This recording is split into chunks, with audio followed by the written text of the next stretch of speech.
Hi, my name is Bob Greenyer, and I'm a volunteer with the Martin Fleischmann Memorial Project.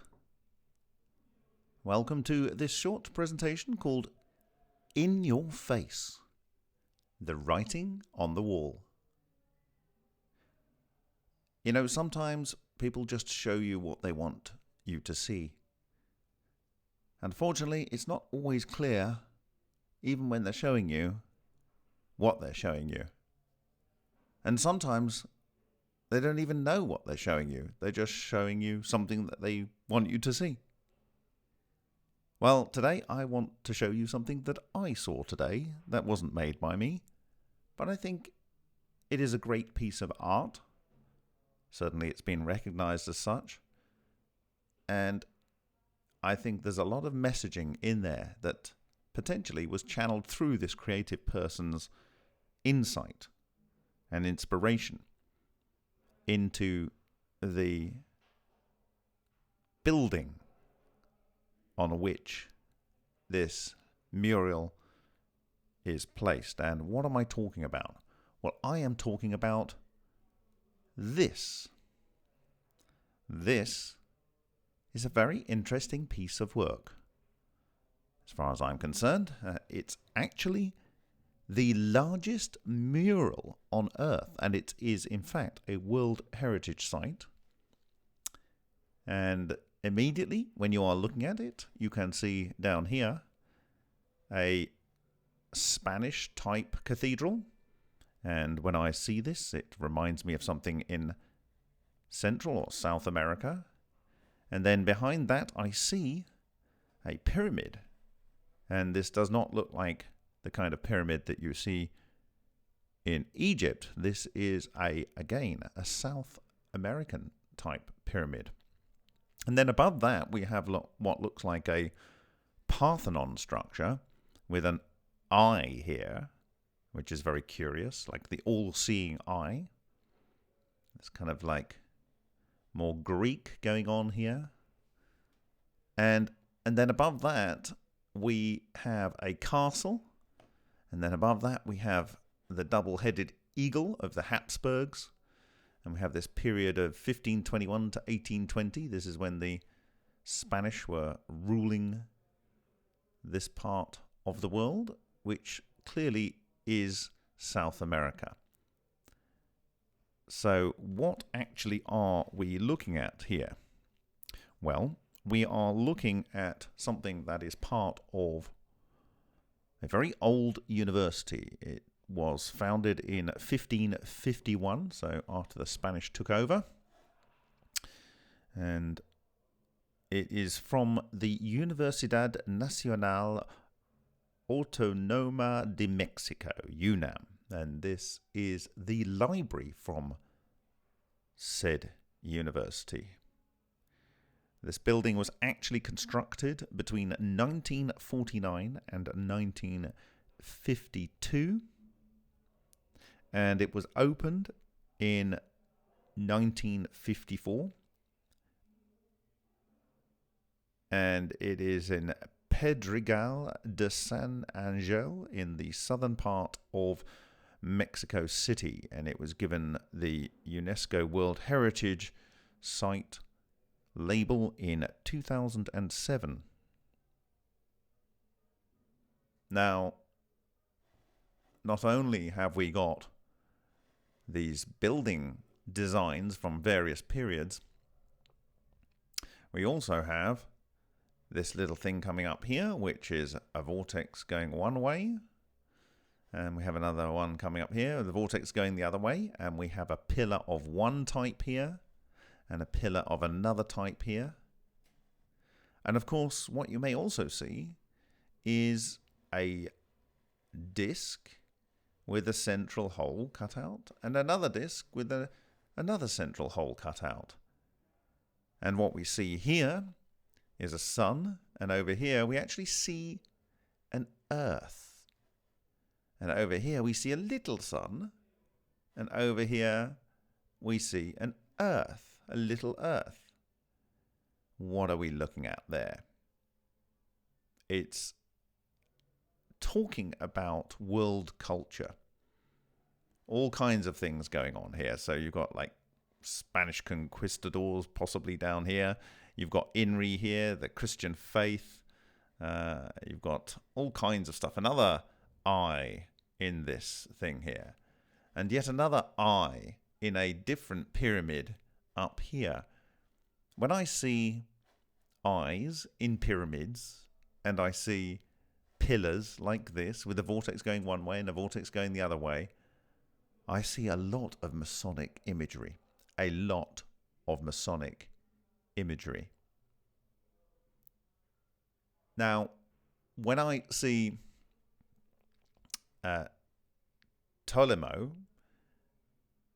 I am thinking of Spanish for Ptolemy. And who was Ptolemy? Well, Ptolemy was a Greek general, I think. He was a Macedonian Greek general, historian, and he was the successor to Alexander the Great. And he basically lived from 367 BC to 282 BC. And these dates are very interesting to me because these dates are actually when in Macedonia, from where he came, they were actually minting these coins. So he was born, as I said here, 367 BC and died 282 BC. And this particular coin here was minted between 325 and 310 BC. Okay, so it was in his lifetime that this coin was minted. If I'm not wrong, I think I'm right. Certainly there were coins around that time of this form. And this particular coin, which I've referred to many times before, is a thunderbolt coin. It has 4 stars around it, but it actually has these 4 half orbs of smaller scale, and in the center it has a larger orb. Okay, and then it has a chai and a row going through the center. And we've discussed how this is showing the structure of ball lightning. And if you go down here, we can see this is actually the shield photo I took in Delphi. It's the votive shield. This was a special type of shield that was given to the dead to see them protected into the afterlife. And this is in the museum in Delphi. And this type of shield went all through the ancient world into Rome. The Romans used variations of this all the way up to Scandinavia, but it originated down in these parts of the Lower Greek Peninsula where you find the city of Delphi. And I showed this comparison between our magnetohydrodynamic 2D structure and the ball lightning structure and the votive shield and the yin-yang and, of course, the Sothic triangle. So you can see them all laid together. These are all my photos, except this one of the Thunderbolt coin. So yes, this is a Macedonian shield with Thunderbolt between 2 dots in the center.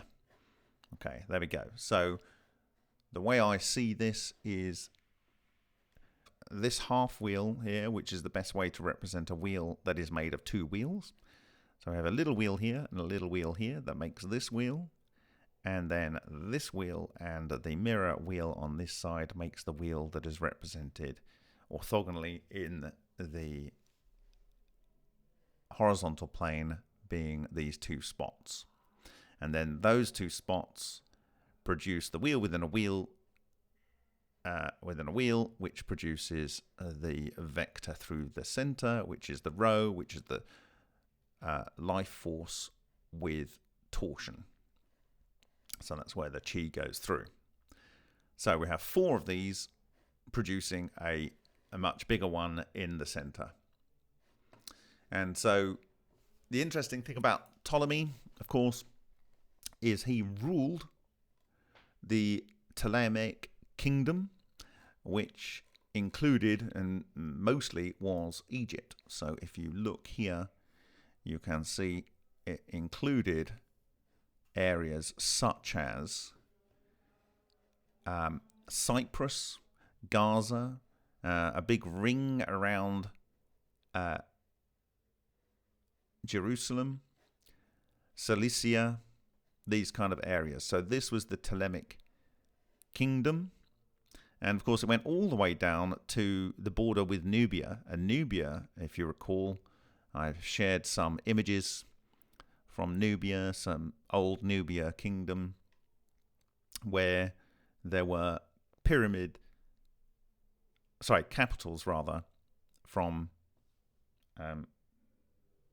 the tops of pillars showing things like the Maltese cross and other crosses which have been attributed to various different orders. So I find this extremely fascinating, that the artist that produced the largest mural on Earth would have included Ptolemy. But of course, in Ptolemy's time, ruling Egypt, he would have had access to the library of Alexandria, certainly the contents, because no one actually knows exactly who built the library of Alexandria. It says the idea of the universal library in Alexandria may have been proposed by Demetrius of Phalerum, an exiled Athenian statesman. So Athens is very close to where we're talking about these things in Delphi. Okay, it's just down the road from Delphi. And this is Ptolemy Sota. This is Ptolemy who I'm talking about. And Ptolemy may have established the plans for the library, but apparently the library itself was probably not built. They don't know, but probably not built until the reign of his son. Now, if you're planning something, you probably have a lot of things you want to store, which means you've got access to them. So it's quite possible that Ptolemy may have had incredible access to information from the ancient world. And when you look at that ancient world in which he would have had access to all of this region's great knowledge. Okay? So you can pretty much assume that he knew a lot. So given the fact that he might have been the creator or instigator of the Library of Alexandria, it's not surprising that this University of Mexico would choose Ptolemy to be on the front of its library building. And then over here we've got Copernicus, and Copernicus is obviously famous for doing heliocentricity on the revolutions of celestial spheres, which he published just before he died. And he was a Renaissance polymath, active as a mathematician, astronomer, and Catholic canon who formulated a model of the universe that placed the sun rather than the earth at its center. And so, therefore, you can see that under Ptolemy, we have the earth with the sun rotating around the earth. And under Copernicus, we have the sun and the earth is rotating around the sun. So the sun rotates around the earth in the Ptolemaic thinking period, and after Copernicus we had the earth going around the sun. But when I see this, I see the overall magneto-hydrodynamic geometry, and obviously the pyramid of the Central American people is much closer to one that would be like the Gothic triangle. So I see a great attempt here to encode some very, very important knowledge. Now, who is the artist that did this? It was Juan O'Gorman. And who is Juan O'Gorman? Well, he actually was born in Mexico, 1905, and lived to 1982. A Mexican painter and architect. But he sure doesn't look like he's Mexican there. And, of course, he is actually the son of an Irish immigrant father, Cecil Crawford O'Gorman, and this is that character. And O'Gorman moved to Mexico to work for a British mining company in 1895. Following ill health from working in the mining areas, O'Gorman became a chemist. Now, his son essentially was an architect and built a series of famous buildings, including one for his father. And I think obviously his most famous work is that which contains the largest mural on Earth. So, given that that is the case, being an architect and working with rock and building and stuff, coming from a miner father, trained in Ireland, working for a British company, you can imagine that these people might have been involved with the Masons. Certainly there's a lot of imagery here that gives that impression. The other thing that I like that's about this is one could imagine, with the way it's presented here, that the Earth is coming out of the sun, and then the sun is coming out of the Earth. It's kind of like a yin-yang type process going on. But that isn't all that is in this wonderful piece of art. And there's some close-ups here, and I recommend you have a look at this site. I will give the link after the video. You can see all the detail here. Wonderful detail on the other faces of the building also. But it is the east facade which I find utterly fascinating. Because the east facade is about modern science. It's the modern scientific age. Now, remember when this was commenced? 1949, the building was commenced and completed in 1952.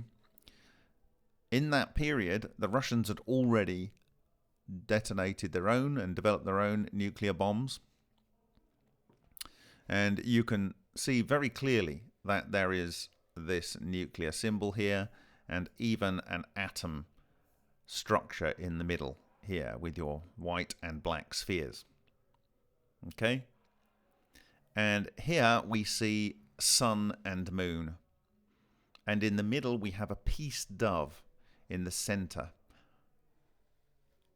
For me, this is very, very close to showing how magnetohydrodynamics is a path to nuclear reactions, is a path to securing energy security. Now, was it deliberate? I don't know. I don't know. What I can say is this building is far more interesting than what I've just showed you for this reason. And here is an image of the two faces that I focused on here.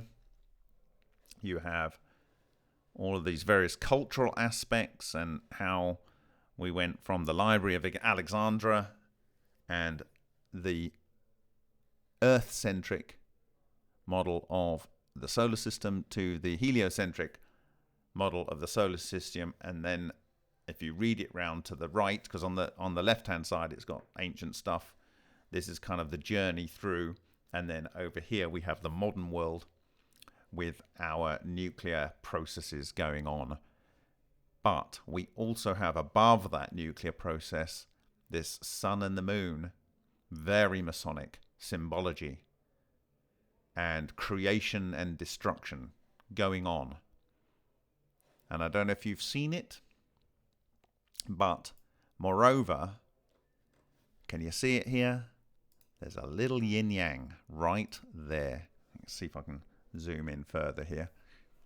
Look at that. There is a little yin-yang right there. Okay? It's up in this part over here. Can we get in closer there? No, maybe not. Now, to close out this video, I want to show you something that really piqued my interest. Not just these wonderful symbology. It's all about the symbols here. Not just this about the nuclear side and the dove and the yin-yang. It's about this in the foreground. And more specifically, this in the foreground. What are we seeing here? This, you can see the scale of this thing is absolutely massive. Well, what we see here is two rings, and then in the other aspect, a cone with a notch cut out of it going into a flattened magnetohydrodynamic structure, almost like our birdies. And then either side of this, we have 4 orbs that are flowing into a torus with a hole in it. And there is a dove pinching its wings in so that it can go into this torus. And unbelievably, on the other side, there is a torus. And out of that torus is coming another dove who spread its wings out. And if you don't believe me, here is a really big close-up somewhere here. Maybe it's over here. Yeah. This is the other side at night. So there's the torus. And out of the torus is coming a dove with a little vortex wisp there. So this is pretty awesome to me because it shows, in my view, magnetohydrodynamic structure. Now this could all be Mexican art. It could all be Mexican art. I'm not entirely sure who did this part of it. Maybe other people can look into that. But you can see it is very massive. This woman in red here is looking straight up at this. Very curious thing. But we have 4 orbs going into a bigger orb. And the dove is compressing its wings as it goes in. And over here we have another disc. And out of that is coming a dove, spreading its wings with a little vortex following from behind it. This is mind-boggling levels of absurd coincidence, or it is fully on display, totally in your face, writing on the wall. Thank you very much. My name is Bob Greenyer, and I'm a volunteer with the Martin Fleischmann Memorial Project.